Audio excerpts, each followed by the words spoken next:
Musk vs. Trump has officially gone nuclear, with a third party being introduced, Epstein accusations flying, and MAGA eating itself over broken promises. Trump promised 90 trade deals in 90 days, but he's only got 2 so far, and his newest announcement has the stock market dropping. At least 91 are dead, many missing, and more rains on the way in Texas, and the blame game has officially begun, as early reports show this could have been prevented. Then why TikTok, as you know it, might be disappearing in the United States soon. We're talking about all that and much more on today's brand new Philip DeFranco show, your daily dive into the news, starting with this. We need to talk about this crazy news with Donald Trump, Elon Musk, Jeffrey Epstein, and the America Party. And let's start with the least controversial but still very controversial new third party. Because you had Musk polling his followers on whether they want one, and you had 1.2 million votes cast, and 65% said yes, leading Elon to proclaim by a factor of 2 to 1, you want a new political party and you shall have it. When it comes to bankrupting our country with waste and graft, we live in a one-party system, not a democracy. Today, the America Party is formed to give you back your freedom. Now, as far as party's platform, the details are still foggy, but you could probably expect a heavy emphasis on reducing the debt, deficit, and government spending. And then beyond that, you also had Elon saying that it'll include modernizing the military with AI and robotics, promoting tech, accelerating AI, reducing regulations across the board, but especially in energy, promoting free speech, promoting pro-natalism, and pursuing centrist policies everywhere else. He's also gone on to say things like the Second Amendment is sacred. When asked if the America Party will embrace Bitcoin, he replied, fiat is hopeless, so yes. So technically speaking, Elon has a road ahead of him to make this a real thing. First of all, to register as a party and get ballot access, he's gonna have to jump through a web of state and federal rules, including onerous petition signature requirements. So there you have Elon saying not hard, to be honest. Then he'll need to recruit candidates and build support, which some are skeptical that he can actually do, because right now the party's constituency doesn't appear to be well defined, with Elon just saying that it'll represent the 80% in the middle. And then finally, and probably the biggest thing, is that he'll have to overcome the institutional resistance to third parties that's just baked into America's political system. Because unlike parliamentary systems where small parties can start off by grabbing just a few seats and building off of that, our system, it requires candidates to win outright majorities before taking power. Though there you did have Elon laying out his strategy on X, explaining the way we're going to crack the uniparty system is by using a variant of how Epaminondas shattered the myth of Spartan invincibility at Leuctra. Extremely concentrated force at a precise location on the battlefield. With him saying that one way to execute on this would be to laser focus on just 2 or 3 Senate seats and 8 to 10 House districts. And adding, given the razor-thin legislative margins, that would be enough to serve as the deciding vote on contentious laws, ensuring that they serve the true will of the people. But as many have noted, that is a strategy that could backfire. Because if a candidate for Elon's America Party runs but falls short of winning, they could act as a spoiler for the Republicans. And in fact, that was the prediction of his own AI Grok when somebody in his replies asked it to respond with it saying, creating an America Party as proposed by Musk amid his Trump feud could splinter the GOP vote in swing states. In 2026 midterms, it might tip close House Senate races toward Democrats by drawing disaffected conservatives. And adding, for the 2028 presidential, a third-party run could spoil electoral college outcomes similar to Pro 92, favoring the non-Trump candidate if it pulls right-leaning independents. Success hinges on ballot access and funding. But unsurprisingly, you have Elon disagreeing with that, writing, the America Party could soak up a lot of the existing Dem base that feel politically homeless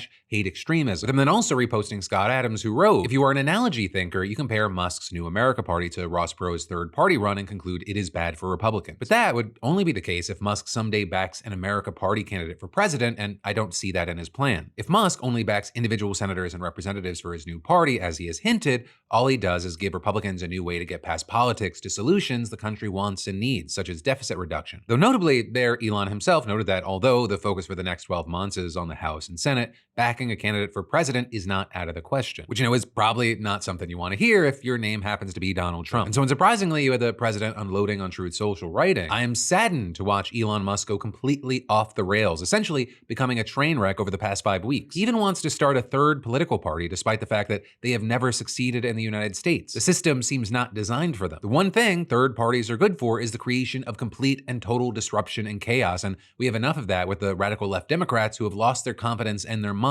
Republicans, on the other hand, are a smooth-running machine that just passed the biggest bill of its kind in the history of our country. It is a great bill, but unfortunately for Elon, it eliminates the ridiculous electrical vehicle mandate, which would have forced everyone to buy an electric car in a short period of time. I have campaigned on this this for 2 years, and quite honestly, when Elon gave me his total and unquestioned endorsement, I asked him whether or not he knew that I was going to terminate the EV mandate. In every speech I made and in every conversation I had, he said that he had no problems with that. I was very surprised. With Trump then going on to say that Elon asked him to appoint Jared Isaacman, who's a close friend of Elon, as NASA administrator, though Trump eventually pulled the nomination, claiming that he had learned that Isaacman previously donated to Democrats, and added, "I also thought it inappropriate that a very close friend of Elon, who is in the space business, run NASA when NASA is such a big part of Elon's corporate life." But there, according to New York Times reporting, Trump was actually informed about the donations prior to nominating Isaacman and only pulled the nomination after the feud with Musk. But then, as far as Elon, you had many supporters saying, no, the reason that Musk is doing all this, it's not because of the EV mandate, it's because of this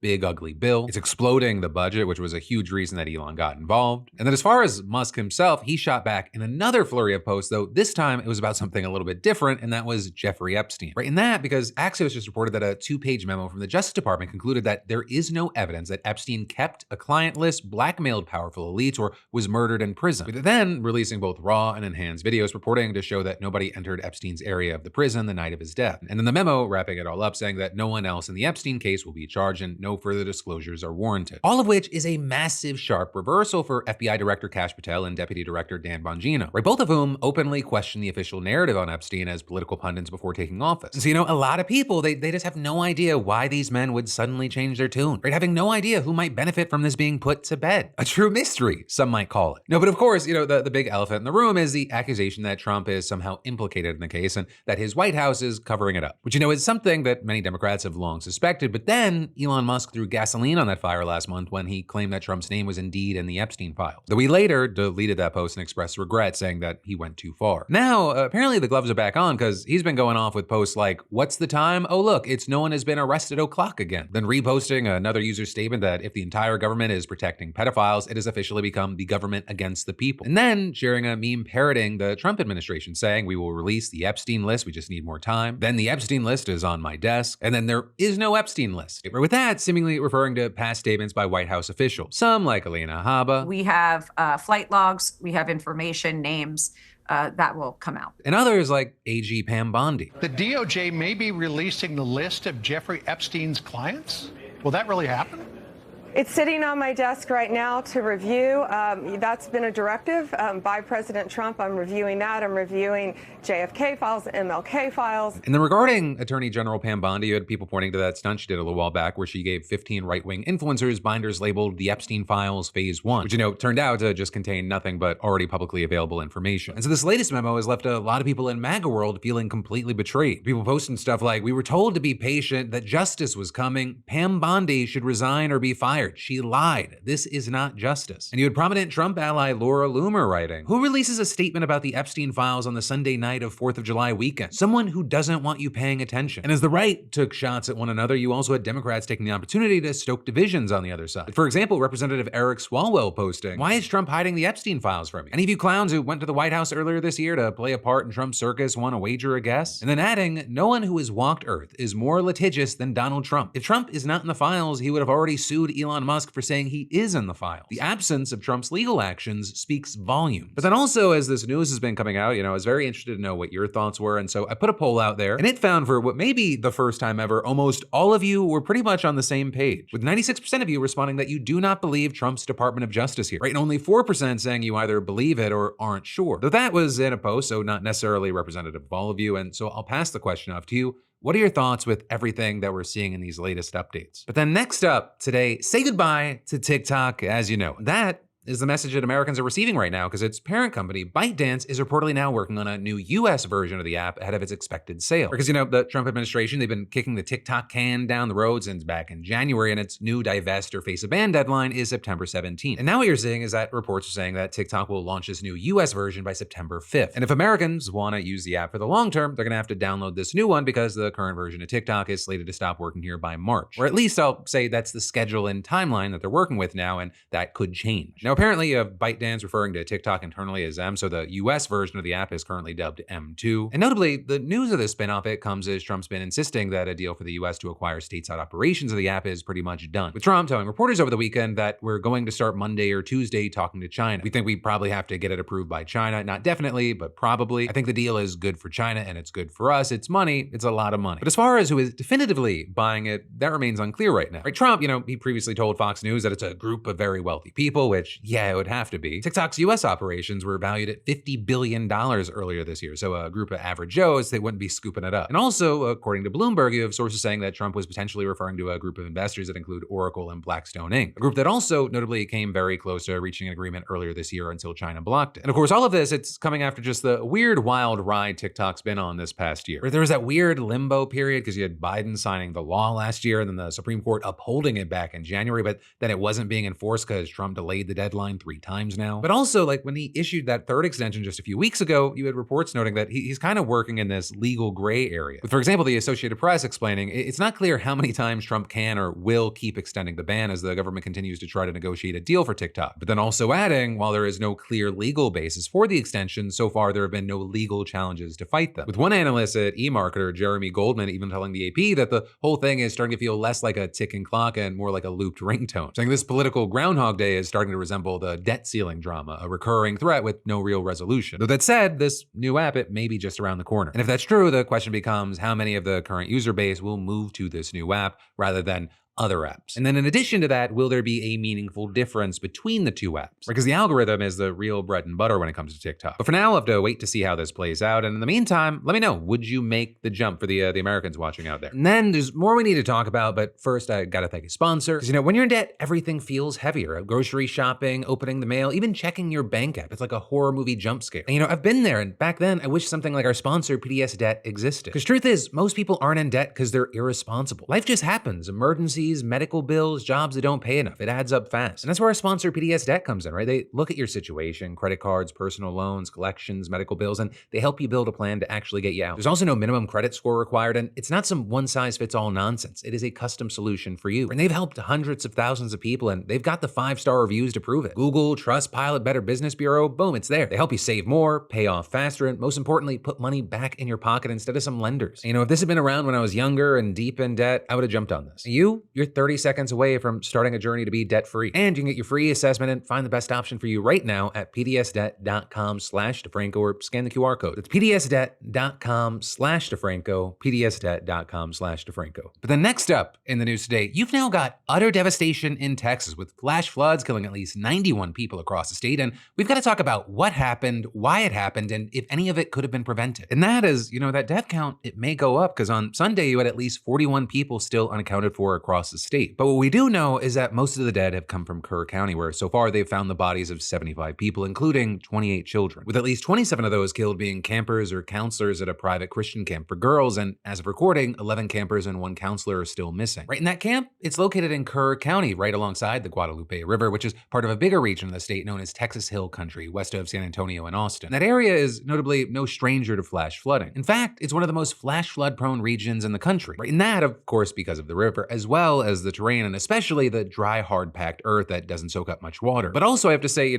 despite that, what happened this week, it's like nothing that the region has seen in recent years. With the flooding starting Friday morning with a bad storm that dropped up to 12 inches in just a few hours, roughly equivalent to 3 months worth for the area, making it a weather event that, statistically speaking, and not accounting for climate change, that could be expected just once in a typical 500-year period. And with all that rain, the Guadalupe River, it rose 26 feet in just 45 minutes, with many of the survivors claiming afterward that they received no emergency warnings, and one telling the Associated Press that he woke up in darkness to electrical sockets popping in ankle-deep water. But notably, looking into it, there were several warnings, though it seems that not everyone saw them or at least took them seriously, which has raised questions about the system. And with that, we've seen local and state officials coming under scrutiny for their readiness and response, but also pointing the finger at the National Weather Service for underpredicting the amount of rain. And then we've also seen the Trump administration's recent cuts to the Weather Service becoming a topic of conversation, not to mention the whole climate change strange question. And so with all of that, I'll start by going back with the National Weather Service actually issuing a flood watch notice at 1:18 p.m. on Thursday. Though there, they only predicted between 5 to 7 inches of rain. But still, they sent out additional warnings in the early hours on Friday, and they urged people to move to higher ground and evacuate flood-prone areas. And then at 4:03 in the morning, they issued a flash flood emergency, and they urged people to seek higher ground now, and saying this is an extremely dangerous and life-threatening situation. Right, and that is the highest level of flood warning available to the Weather Service, meaning that it would have triggered the wireless emergency alert system, setting off cell phone alarms in the region. But very notably, you had some residents telling CBS News that they didn't receive phone warnings before the flood hit, or that they don't pay much attention to the weather warnings that they do receive. And then also beyond that, it was 4 a.m. Right, most people were asleep, and many of those kids attending summer camp, as well as their counselors, might have been without their cell phones. But then, being only around a half an hour later, at around 4:35 a.m., that the first reports of flash flooding actually started coming in from local officials, including the Carroll County Sheriff's Office. And as evacuations and rescues got underway, the National Weather Service issued additional flash flood warnings throughout the day on Friday and then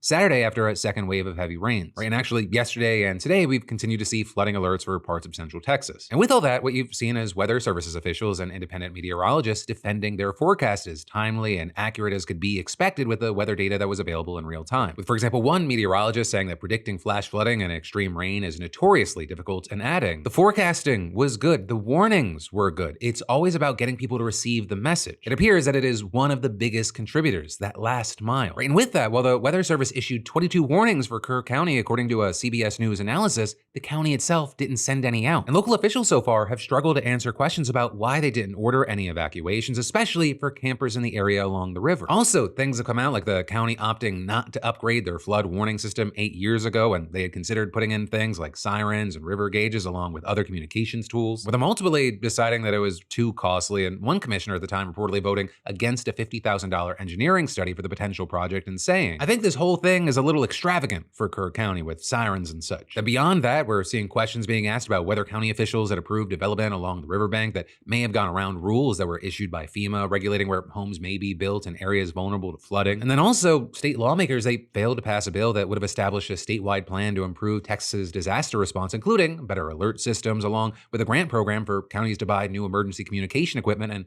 build new infrastructure like radio towers. And then finally, of course, we've seen people asking, can this be traced back to Donald Trump? Right in there, pointing to the fact that the administration has laid off hundreds of employees at the National Oceanic and Atmospheric Administration. Right, and we've talked about the cuts before. You had the Weather Service then saying it was preparing for degraded operations. Even had all the living former directors of the service writing a letter expressing concern over staffing levels and budget cuts. And specifically, they said that their worst nightmare would be understaffing, leading to needless loss of life. But then the agency scrambling to fill key roles when it realized it had gone too far. And just last month, despite a government hiring freeze, the Weather Service announced a plan to hire 126 people as an effort to stabilize the department. Though notably, as of this week, those jobs hadn't been posted in the federal government's hiring portal. And so then with that, you had key roles reportedly vacant at Weather Service offices covering the areas where the flooding had happened. Right, and so at the San Antonio office, for example, there were 2 key posts unfilled, and both jobs involved working with local emergency managers to plan for floods, including when and how to warn local residents and help them evacuate. Now with that, what I'll say is there were employees acting in those positions, and a union rep said that they had enough meteorologists to respond to the event, but he then also admitted that he was concerned about the unfilled senior positions and lack of leadership moving forward. There, you also had one prominent independent meteorologist who used to work for the National Oceanic and Atmospheric Administration and who has been critical of NWS staffing and budget cuts, saying, obviously having both of these positions vacant for a prolonged time is not optimal and certainly could have had negative impacts at some level. But then also saying the actual warning services that NWS provided during the event were solid and provided the level of warning and alerts that the public should expect to receive for an event such as this. Right, and Trump, for his part, he rejected the idea of even looking into whether cuts had left important positions unfilled, and you had a White House spokesperson saying that claims that cuts had anything to do with how bad the impact of the floods have been were disgusting. Then in addition to that, you had Homeland Security Secretary Kristi Noem saying they're working to upgrade the technologies that have been neglected for far too long to make sure that families have as much advance notice as possible. Though there, I'll say a notable thing is that the Trump administration's 2026 budget proposal seeks to eliminate all of NOAA's weather and climate research labs along with institutes jointly run with universities around the country. With that, you have CNN reporting that this would shut down research and development of new forecasting technologies. With that, including computer modeling and severe weather warning scenarios, ultimately affecting the prediction of events, including flash floods. Right, and this is cuts have also gone after research on climate change, which is something that, of course, has been linked to what happened in Texas. Because while it is hard to say that this specific situation is a direct result of climate change,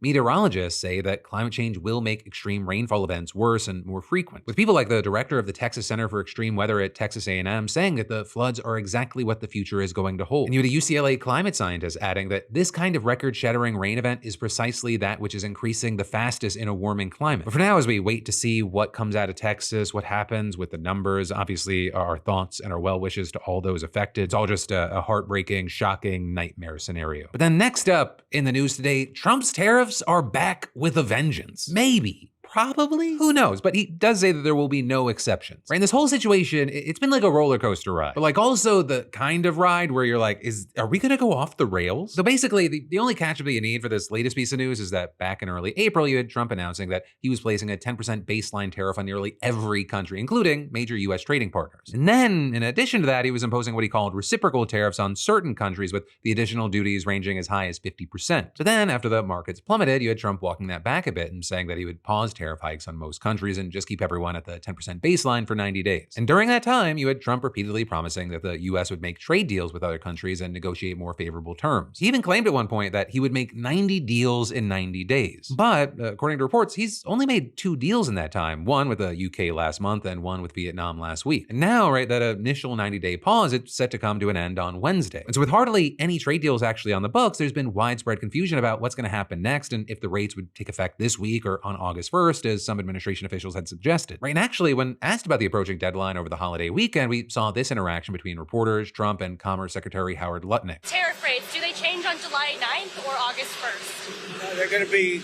tariffs. The tariffs are going to be the tariffs. I think we'll have most countries done by July 9th, yeah. Either a letter or a deal. But they go into effect on August 1st. The tariffs go into effect August 1st, but the president is setting the rates and the deals right now. And regarding the letters that he mentioned, administration officials have said that starting today, countries will start receiving letters informing them that the US will impose higher tariffs starting on August 1st. But then also, Treasury Secretary Scott Bessent later clarifying that all countries that do not strike trade deals with the US in that time frame will see tariffs return to the rates initially announced in early April before they were walked back. And that is incredibly significant because, as you have places like Axios explain it, it's effectively a new deadline for the biggest US trading partners to negotiate an alternative to President Trump's sweeping global tariffs, even as Bessent insists nothing had changed. Right? And Bessent also told reporters that even with the new date in play, he expects that many countries are going to work out deals before the original deadline, saying, "We are close to several deals. As always, there's a lot of foot dragging on the other side. I would expect to see several big announcements over the next couple of days." And today, as promised, you had Trump confirming on Truth Social that the so-called tariff letters would be going out this afternoon, with him also sharing another post yesterday where he specifically targeted the group of countries that compose the BRICS bloc, right, which includes Brazil, Russia, India, China, and South Africa, hence the name BRICS, as well as other partner states. And yesterday, you had that group of nations issuing a declaration condemning the US increase in tariffs and the strikes on Iran. And while they did not mention Trump by name, the declaration raised serious concerns with the tariffs and argued that they were inconsistent with the WTO rules and threatened to reduce global trade, disrupt global supply chains, and introduce uncertainty. Right? And then further claiming that the US strikes on Iran, they constitute a violation of international law and the